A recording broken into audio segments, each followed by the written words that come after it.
지난 10월 31일 나온 대장동 사건 1심 선고. 피고인 5명 가운데 2명은 검찰 구형보다 더 무거운 형을, 나머지 3명은 더 가벼운 형을 선고받았습니다. 검찰은 항소하지 않았습니다.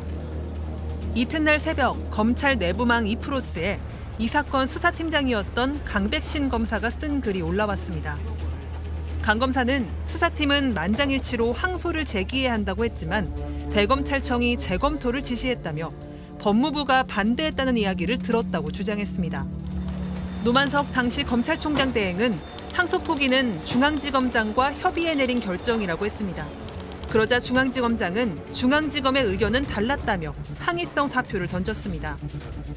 법무부 장관은 강제성 있는 수사권 지위가 아니었고 신중히 판단하라는 의견만 전달했다고 해명했습니다. 법원 선고 나왔을 때 통상적으로 중요 사건 관련해서는 검찰 통해서 법무부에 보고옵니다. 그런데 항소 여부는 신중하게 알아서 판단해라. 맨 처음에 그렇게 얘기한 것 같습니다. 그러자 국민의힘은 대통령실 개입 의혹까지 제기하며 총공세에 나섰고 이 모든 것은 이재명 때문입니다. 전국 검사장 18명, 일선지청장 8명, 법무연수원 교수들이 잇따라 집단 성명을 내며 반발했습니다. 대검 연구관 과장들은 노 총장 대행을 직접 찾아가 거취를 압박했습니다. 또다시 나타난 이른바 검란이었습니다.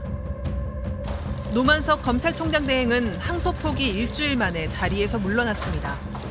이 검란을 두고 우선 정성호 법무부 장관이 검찰의 의견을 전달한 것 자체가 사실상 항소하지 말라는 뜻으로 받아들여질 게 뻔한, 즉 부적절한 조치였다는 지적이 나옵니다.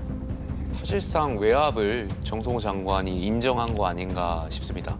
헤드가 신중히 판단하라고 하면 그 아이템 하지 말라는 이유로 읽히는 거 아니겠습니까?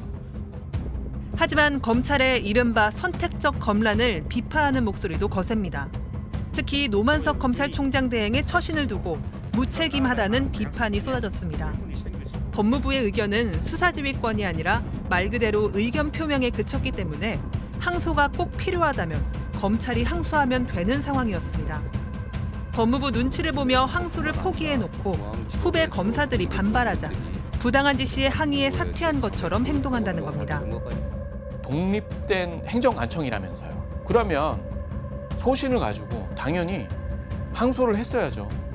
그런데 항소를 안 해놓고 그 명분 쌓기용으로 항소를 안 해놓고 괜히 지금 와서 아니 외압이 있었다 핑계대는 거죠. 최근 국민의힘 전현직 의원들의 패스트트랙 중돌 사건 1심 선고에 대해 검찰은 또 항소를 포기했습니다.